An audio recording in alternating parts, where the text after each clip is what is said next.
1장 독일 교육 정답은 아니어도 해법은 될 수 있다.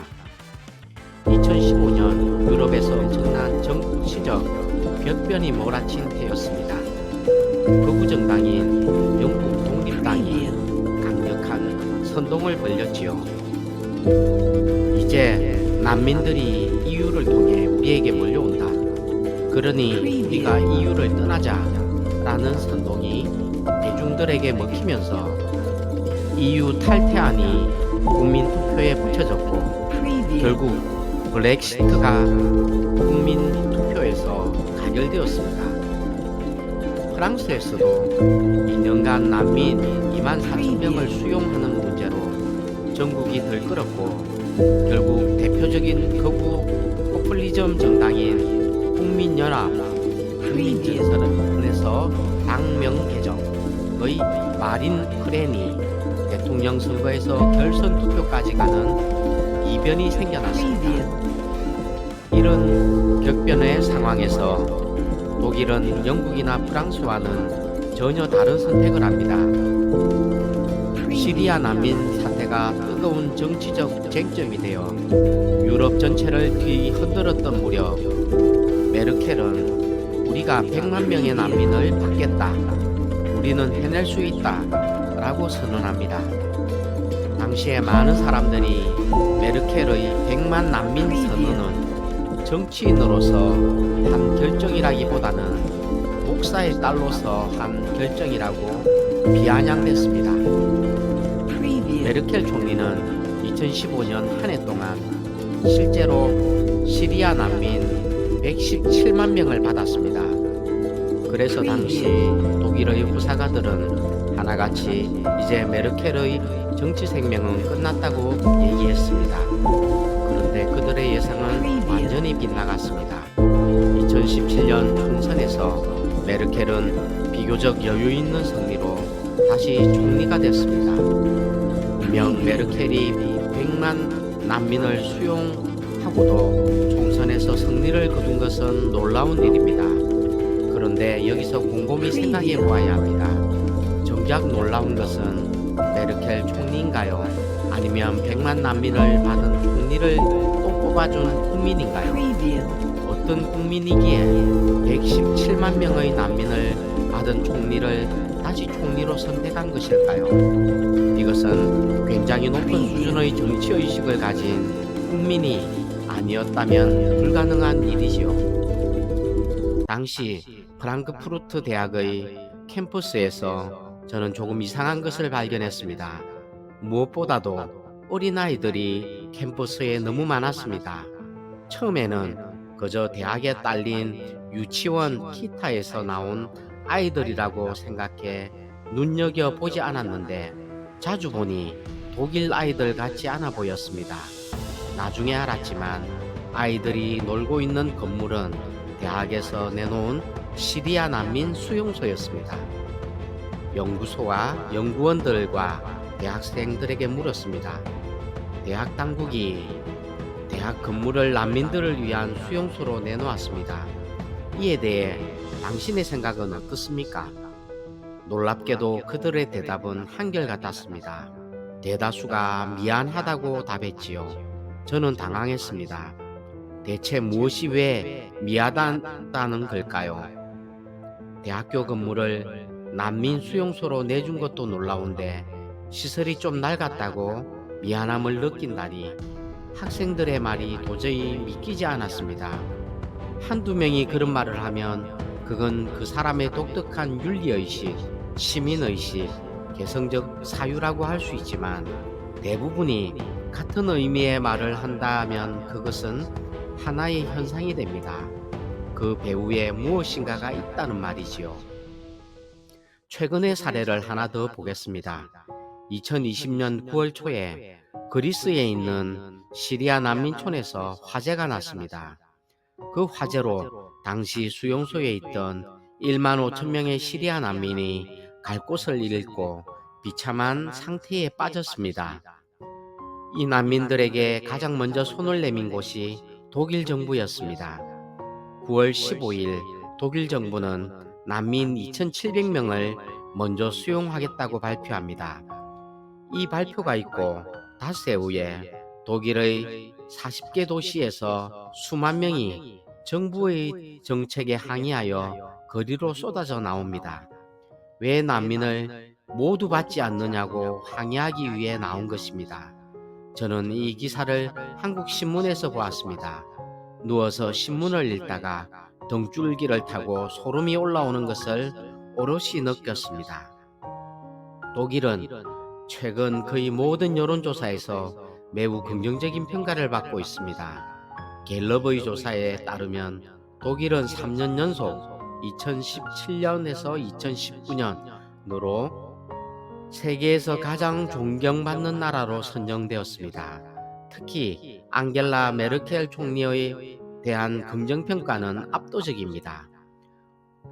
어떻게 20세기 최악의 전범 국가가 21세기 최고의 모범 국가가 되었을까요?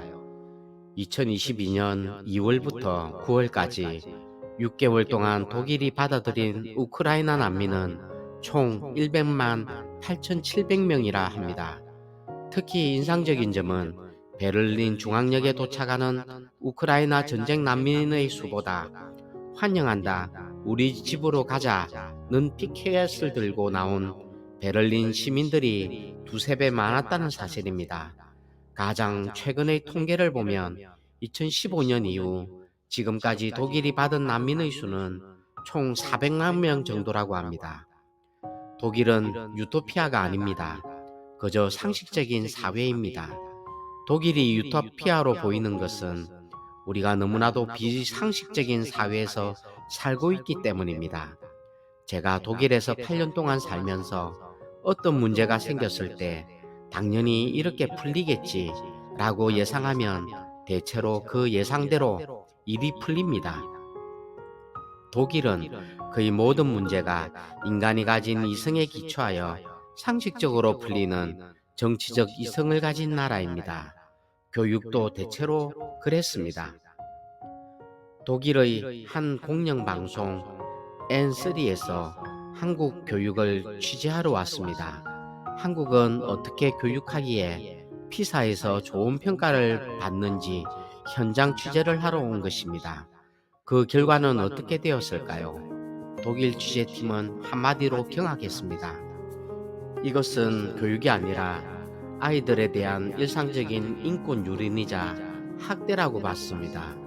그래서 원래 교육 프로그램으로 방송될 예정이었던 영상이 결국 인권 프로그램으로 나갔습니다.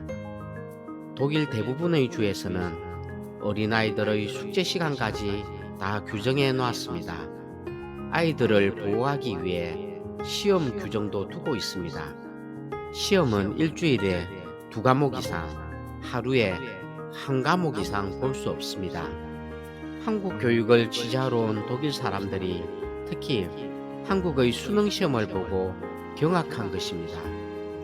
한 학생의 일생에 결정적인 중요성을 갖는 시험을 하루에 그것도 7, 8개 과목을 치러야 하는 우리 학생들의 모습은 그들에게는 명백한 학대요, 인권 유린으로 보였던 것이지요. 독일의 학교에서 수업은 대체로 오후 1시 이전에 모두 끝이 납니다. 오전 8시부터 6교시 수업을 하고 하교하여 집에서 점심 식사를 하는 반일제 학교 운영이 여전히 일반적입니다. 독일의 학생들은 자유시간을 보내느라 바쁩니다. 독일 학생들은 또 학창시절에 엄청나게 책을 읽습니다. 책 읽는 습관이 몸에 배어 있습니다. 인생에서 가장 감수성이 예민하고 지적 호기심이 가장 왕성한 나이의 아이들이 인류가 만들어 놓은 최고의 예술 작품을 즐기고 여러 곳을 돌아다니며 경험하고 누군가와 깊은 사랑을 공유하고 책 속에 빠져서 지적인 모험을 하고 유토피아를 꿈꾸고 이러면서 한 아이가 성숙한 인간으로 성장하는 것입니다. 그런데 우리 교육을 보십시오. 이 모든 것을 못하게 하고 그저 죽은 지식을 달달 외우는 것을 공부라고 시키고 있습니다. 그러니 공부를 잘하는 아이일수록 미성숙한 인간이 되는 것은 당연한 일입니다. 지금 한국 사회를 병들게 하고 있는 미성숙한 엘리트들의 형태는 결코 우연히 나온 게 아닙니다. 국제노동기구에서는 이미 오래전부터 8시간 이상의 노동을 금하고 있습니다. 한국에서도 이런 규제 규칙에 맞추어 1953년 근로기준법을 만들면서 1일 8시간, 주 6일 근무, 총 48시간 근무라는 법정 근로시간이 법으로 명문화되었습니다. 그런데 우리 아이들은 8시간이 아니라 10시간, 15시간씩 학습노동에 시달리고 있습니다. 3당 사락이라는 말을 들어보셨을 겁니다. 3시간 자면 붙고 4시간 자면 떨어진다는 뜻이지요. 제가 다닌 학교에서는 이 말을 교실 칠판 위에 붙여두었습니다. 저는 4시간 이상 잠을 잔 날이면 깊은 죄의식에 시달리곤 했습니다. 지금 와서 돌아보면 정말로 끔찍한 일이지요. 독일에선 초등학교 4년 동안 아이는 1명 또는 2명의 교사에서 배웁니다. 이 점 역시 특별하지요. 한 교사가 20명 정도 되는 아이들을 2년 또는 4년 동안 가르치고 돌봅니다. 그러면 그 교사는 아이들에 대해 거의 모든 것을 알게 됩니다. 아이가 가진 고유한 성향과 취향, 재능을 끌어내 발현시키는 것이 교육이라는 독일 교육의 이념과 조응하는 제도라고 할 수 있습니다. 독일에서는 초등학교 4학년 과정까지 마치면 아이들은 인문계 중등학교, 김나지움으로 갈지, 직업계 중등학교, 하uptschule, 레알슐레로 갈지 결정합니다.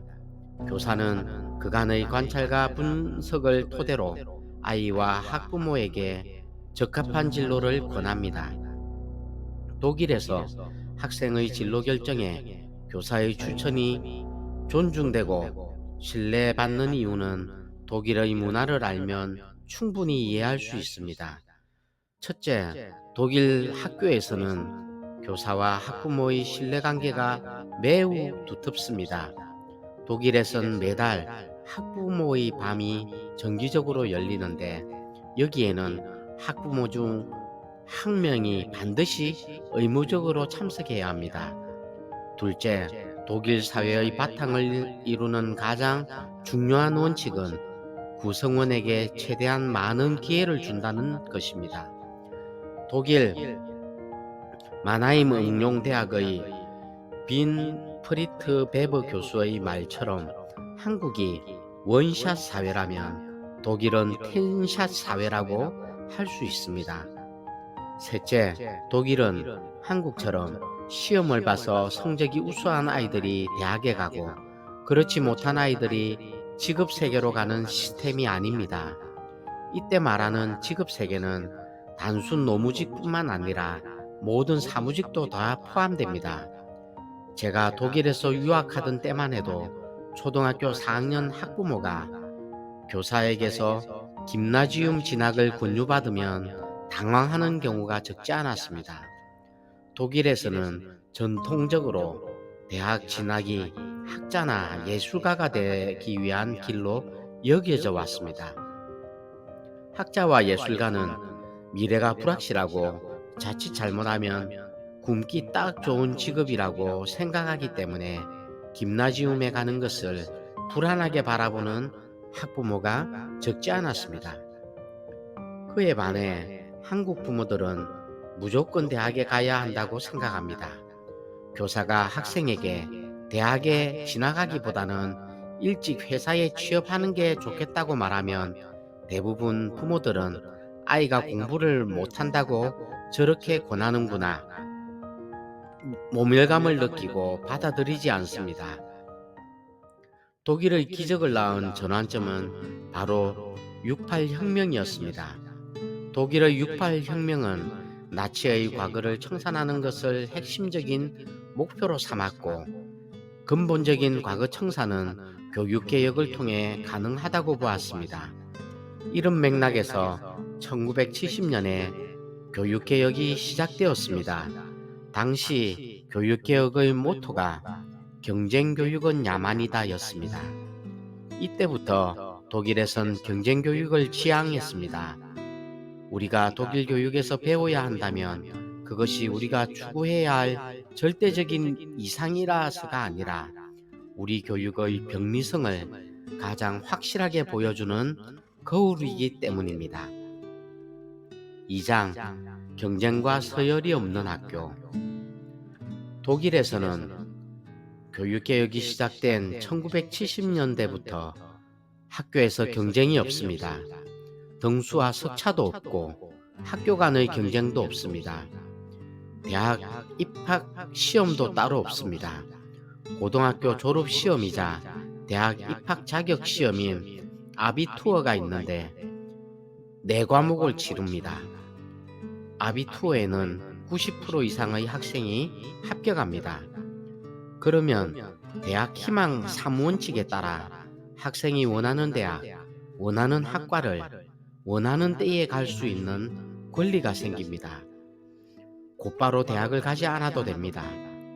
10년 후에 가도 되고 20년 후에 가도 됩니다.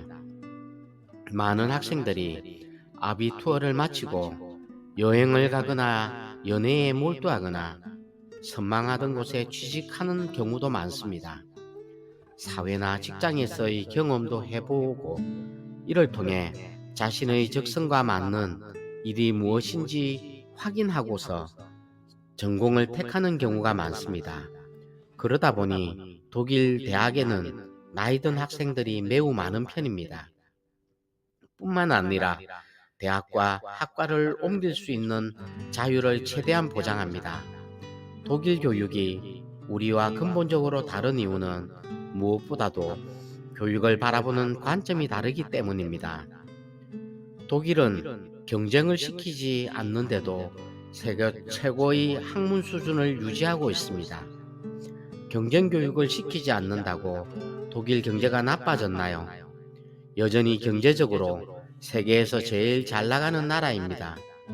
독일은 경제적으로나 학문적으로나 윤리적, 도덕적으로나 가장 권위를 인정받는 나라가 되었습니다. 임금 수준을 살펴보면 독일에서는 고등학교를 졸업하고 바로 취업한 사람과 대학을 졸업하고 취업한 사람의 소득 차이가 크지 않습니다. 오히려 30, 40대까지는 고등학교를 마치고 바로 취직한 사람의 연봉이 더 높습니다. 그래서 아추비는 벤처 타고 아비는 골프 탄다는 말까지 생겨난 것이지요. 고등학교를 졸업하고 직업 훈련을 받는 아추비는 벤처를 타는데 대학 입학 자격을 갖춘 아비들은 폭스바겐의 소형차 골프를 탄다는 말입니다. 독일에선 대기업과 중소기업의 임금 격차도 거의 없습니다. 대기업에서 100을 받는다면 중소기업에선 90에서 95 정도의 임금을 받습니다. 정규직과 비정규직도 임금 격차가 크지 않습니다. 법적으로도 정규직과 비정규직의 임금에 차이를 두는 것을 금지하고 있습니다. 독일 대학에서도 이과 쪽에서는 우리처럼 의대가 인기가 좋습니다. 거의 모든 의대, 치의대, 수의대, 약대는 NC학과입니다. 학생들이 몰려 정원 제한을 할 수밖에 없지요. 이럴 경우 대학이 수용할 수 있는 한계 내에서 학생들의 자유로운 선택권을 최대한 존중하는 정의로운 방법을 찾기 위해 독일에서는 많은 논쟁이 있었습니다. 초기에는 대부분의 주에서 추첨을 선호했습니다. 추첨이라는 민주적 방식이 능력이라는 이름으로 아이들을 경쟁시키는 방식보다 낫다고 생각한 것이지요. 이후 아비투어 성적을 반영해 줄 것을 요구, 의견을 받아들여 아비투어 성적을 많은 주에서 20%까지만 반영합니다. 아비투어 성적이 능력을 반영하는 것이라면 이에 균형을 맞추기 위해서 학생들의 의지도 반영해야 한다는 주장이 수용되었습니다. 그것이 바로 대기 기간입니다. 많은 주에서 학생들의 대기 기간을 20% 반영합니다. 그래서 대체로 7년을 대기하면 누구나 의대에 들어갈 수 있습니다. 아비투어 성적이 높아서 의대에 들어온 학생과 오래 기다려서 입학한 학생을 비교하여 어느 쪽이 더 좋은 의사가 되었는가를 조사한 적이 있습니다. 누가 더 좋은 의사가 되었을까요? 놀랍게도 대기 기간을 통해 입학한 의대생이 더 훌륭한 의사가 됐다는 것이 많은 연구의 결과입니다. 지금 우리 대학은 이과의 경우 전국에서 몇천 등 안에 드는 거의 모든 아이들이 의대에 가려고 합니다. 전국에 있는 20여 개의 의대가 차고 나면 다음에 서울대, 공대가 채워진다는 서울대 교수의 말을 듣고 아연질색했습니다. 우리는 누군가가 서울대, 공대 다닌다고 하면 훌륭한 엔지니어가 되겠구나, 자연대 다닌다고 하면 위대한 과학자가 되겠구나 라고 생각하는 게 상식이지요. 그러나 정작 그들은 자기 자신을 의사가 되는데 실패한 존재라고 생각한다는 겁니다. 한국에서 공부를 잘한다는 학생은 왜 너나 없이 의사가 되려고 할까요? 고소득 직업이기 때문이지요. 학과를 선택하는데도 돈을 많이 버는 직업순으로 학생들이 배치된다는 사실은 대학 교육의 미래를 암담하게 합니다. 아무리 자본주의 사회라 해도 이렇게 노골적인 탐욕이 대학 교육을 왜곡시키는 천민자본주의 사회는 지구상 어디에도 없습니다. 이렇게 개성 없고 타산적인 아이들을 길러낸 책임은 결국 우리 기성세대에게 있습니다. 의협신문은 2010년 의사 610명을 대상으로 지금 행복하다고 생각하는지를 물었습니다. 이 질문에 43.8%의 의사만이 행복한 삶을 살고 있다고 답했습니다. 나머지 56.2%의 의사는 행복하지 않다고 응답했습니다. 한국의 교육시장에서 최상위 성자로 속한다는 의사들은 왜 행복하지 않을까요? 어릴 때부터 늘 경쟁에 치여 살며 남과 비교하는 것에 예민했던 학생들이 의대에 들어와서는 더욱 거세진 경쟁에 불행감이 더 깊어진다는 것이지요. 3장 비판교육, 사유하는 사람을 기른다. 독일에서 교육의 기본은 적응이 아니라 비판입니다. 사회 체계에 무조건 적응하는 것이 아니라 비판적으로 사유하는 능력을 길러주어야 한다는 의미입니다. 순수하고 절대적인 지식은 없기 때문에 모든 지식의 배후에서 작동하는 권력의 이념, 즉 이데올로기를 통찰하는 안목을 갖는 것이 교육에서 가장 중요하다는 거지요. 한국 교육은 죽은 물고기를 기르는 교육입니다. 그저 죽은 지식을 달달 외우는 아이들, 비판의식이라고는 찾아볼 수 없는 아이들을 우등생이라고 기르는 꼴이지요. 죽은 물고기는 강물에 둥둥 떠서 흐름을 따라갈 수밖에 없는 반면에 산 물고기들은 이리저리 펄떡이며 물결을 거스르기도 하면서 자유로이 헤엄치겠지요. 한 사회가 성숙하기 위해서는 그 구성원들이 기득권과 권력자의 주장에 대해서 거스를 수 있는 비판 능력을 가져야 합니다. 독일 고등학교 국어 교과서 첫 장의 제목이 올바른 해석은 존재하는가입니다. 저는 대학의 문학 선생으로서 이것을 보고 뒤통수를 얻어맞는 느낌이었습니다. 동시에 통쾌한 해방감도 느꼈습니다. 독일 교육에서는 지식이나 정보를 아는 것이 중요한 게 아니어서 시험에서 지식을 묻는 선다형, 단답형 문제는 없습니다. 모든 시험이 다 자신의 견해를 비판적으로 서술하라는 형태입니다. 단순한 지식을 쌓는 게 중요한 게 아니라 자신의 생각을 표현하는 능력을 기르는 것이 중요하다고 보는 거지요. 독일에서는 선다형 문제를 일종의 교육적 사기라고 봅니다. 요행으로 정답을 고를 수 있는 시험, 아무것도 모르는 문제라도 20에서 25%를 맞출 수 있는 시험을 치르는 아이들은 아주 어려서부터 자연스럽게 인생은 운이라는 투기 심리를 갖게 됩니다. 이런 도박이 무슨 교육이냐는 거지요. 독일의 아비투어 문제는 역사에 대한 단순한 지식이 아니라 역사를 분석하고 설명하고 평가하는 사유 능력을 묻고 있습니다. 학생들이 자신의 관점을 갖고 역사적 사실에 대한 비판적 성찰을 할 수 있는 능력을 평가하는 것입니다. 이런 비판 교육을 통해서 비로소 성숙한 민주시민이 탄생하는 것이지요. 독일에서는 근현대사를 왜 그렇게 강조하고 자신의 역사를 비판적으로 분석, 설명, 평가하는 능력을 중시하는 것일까요? 무엇보다도 히틀러 시대에 독일이 저지른 끔찍한 역사적 비극과 관련이 있습니다.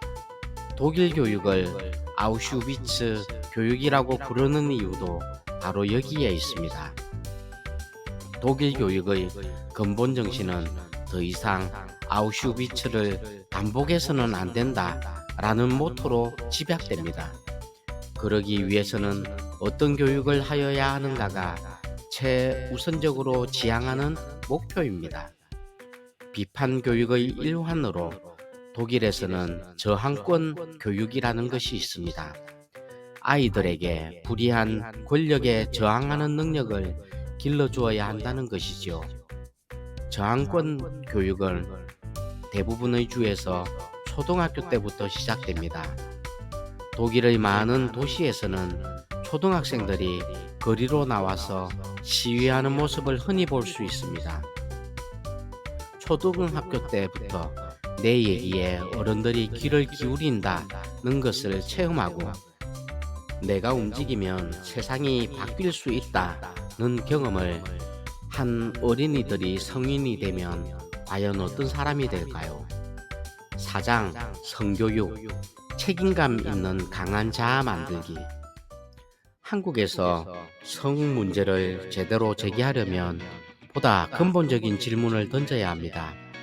한국에서 12년 동안 교육을 받고 2년 혹은 3년 동안 군대에 갔다 온 남성이 정상적인 인간이 되는 게 가능한가?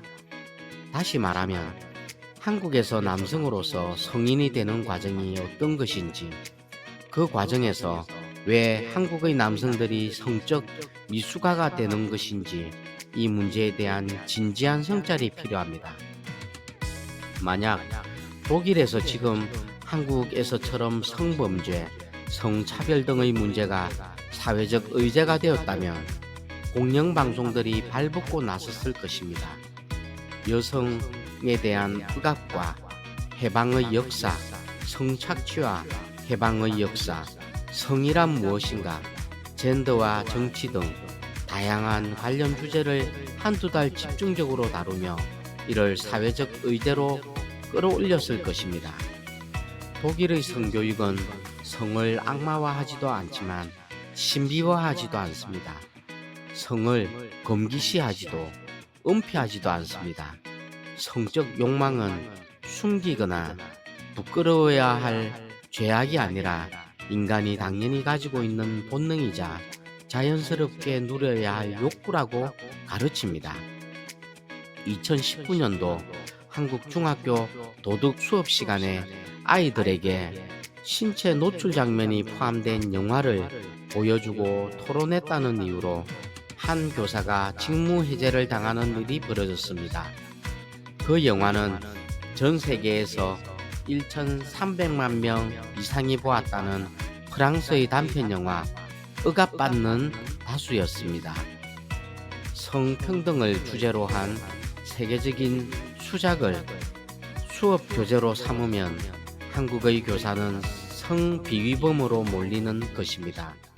물론 한국에서도 여러가지 성교육 프로그램이 운영되고 있습니다. 그러나 한국의 성교육은 여전히 보건적, 생물학적 차원에 머물러 있다는 사실을 알 수 있었지요. 민주주의의 가장 큰 적은 무엇일까요? 독일 교육에 지대한 영향을 미친 철학자 테오도로 아도르노의 글을 보고 깜짝 놀랐습니다. 그는 민주주의의 최대 적은 약한 자아라고 했습니다. 그러니까 약한 자아를 가진 사람들로 이루어진 사회는 민주주의를 할 수 없다는 것이지요. 한국 민주주의의 적은 독재자가 아니라 바로 내 자신, 즉 내 안에 있는 약한 자아라는 말이니까요. 제 생각을 완전히 뒤집는 것이었지요.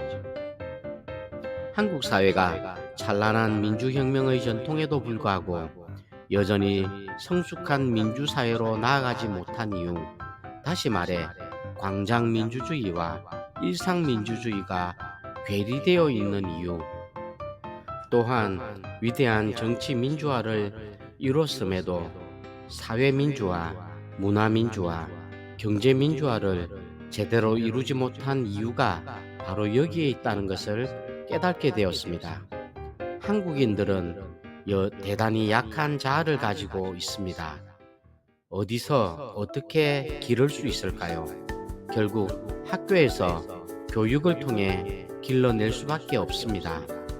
한 사회가 성을 억압하면 억압할수록 자아는 더 깊은 죄의식을 갖게 되고, 즉 더욱 약한 자아가 되고, 약한 자아를 가진 사람일수록 더 굴종적인 인간이 된다는 것입니다. 이것을 권위주의 성격 이론이라고 합니다. 성교육은 본질적으로 자아교육입니다. 현실의 생물학적 나와 도덕적으로 이상화된 나 사이의 분열을 스스로 보게 하는 성교육의 핵심입니다. 독일에서는 성과 관련하여 죄의식을 갖지 않도록 가르칩니다. 독일 성교육의 목표는 강한 자아를 가진 민주주의자를 기르는 것이기 때문에 자아를 약화시키는 죄의식을 심어주는 것이야말로 민주시민교육에 반하는 파시즘 교육이라고 봅니다. 다른 한편에서는 성과 관련하여 강한 책임의식을 가져야 한다고 강조합니다. 성범죄는 공동체를 위협하는 반사회적 범죄로 보기 때문에 가중처벌을 하는 것이지요. 성적 자기결정의 자유를 최대한 보장하면서도 자신의 의사에 반하는 성적 범죄에 대해서는 강력하게 단죄하는 것이 성에 대한 독일 사회의 합의 지점입니다. 한국에서는 성과 관련해서 애들은 몰라도 돼, 알아서는 안 되지 라는 식으로 사유금지가 일반화되어 있습니다. 그것이 아이들로 하여금 이것은 내가 더 이상 생각하면 안 되는 것이구나 하는 자발적 금지 섭성을 몸에 배게 하는 것이지요.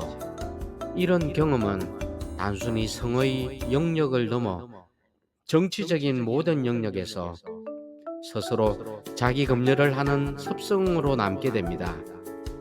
이처럼 여러 영역에서 드러나는 한국인의 죄의식, 열등감, 자기 검열 등의 태도 안에서는 이미 성에 대해 수치심을 갖게 만든 사유가 금지당했던 교육과 문화가 자리 잡고 있습니다.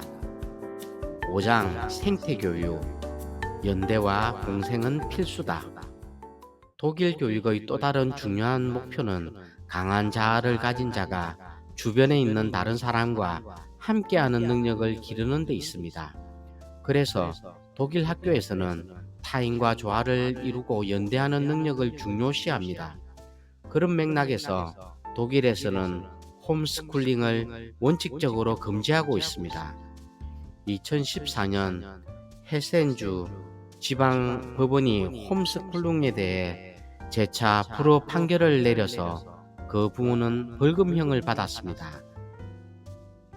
헤센주 지방법원 판결에서 판사는 학교는 단지 지식만을 배우는 곳이 아니라 타인의 의견을 경청하고 경험하는 곳이라고 판시했습니다. 취리히에 사는 스위스 친구가 있는데 마침 베를린에서 의학 연수를 하니 그곳에서 만나자는 약속을 했답니다. 취리히에서 베를린까지 오는데 비행기를 타면 50유로, 기차를 타면 120유로 정도가 듭니다. 또 여행 시간을 보면 비행기를 타면 1시간, 기차를 타면 대략 8시간 정도 걸린답니다. 그 친구는 기차를 타고 왔다는 겁니다. 왜 그랬을까요? 비행기가 기차보다 훨씬 더 심하게 환경을 파괴하기 때문이라고 그 친구가 설명하더랍니다. 그렇다면 한국에서 저 친구와 같은 선택을 하는 사람이 얼마나 될까요? 한국인들은 무엇보다도 먼저 이른바 가성비부터 따질 겁니다.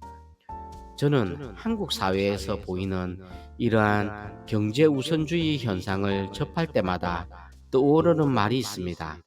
경제학자 칼 폴라니가 거대한 전환에서 자본주의를 비난하며 사용한 사탄의 맷돌이라는 개념입니다.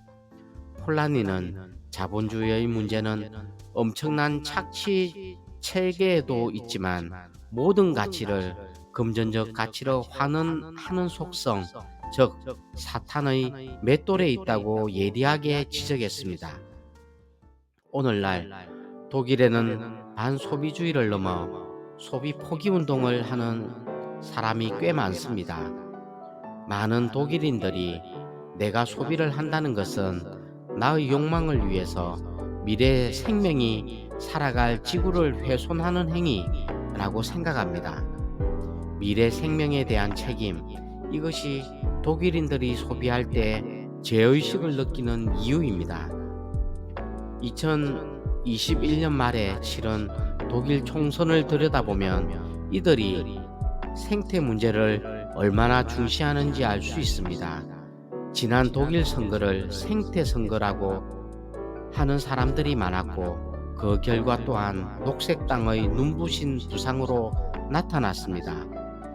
이 선거에서 가장 많이 나온 말이 미래 세대라는 말이었습니다. 미래 생명에 대한 책임이라는 화두가 정치적 차원을 넘어 철학적 차원에서까지 논의되기도 했습니다. 이에 반해 2022년 우리나라에서 치러진 대통령 선거를 한번 돌아보세요. 선거의 쟁점은 온통 누가 과거에 못된 짓을 더 많이 했는지를 두고 다투는 것이었습니다. 독일의 선거가 미래 선거였다면 우리의 대통령 선거는 철저히 과거 선거였던 셈이지요. 정치인들이 이렇게 무관심해도 좋을 정도로 한국이 생태적 관점에서 볼 때 문제가 없는 양호한 나라인가요? 아닙니다. 한국은 양호하지 못할 정도를 넘어 지리적으로 최악의 생태지옥에 속하는 지역에 자리 잡고 있습니다. 구독과 좋아요는 사랑입니다.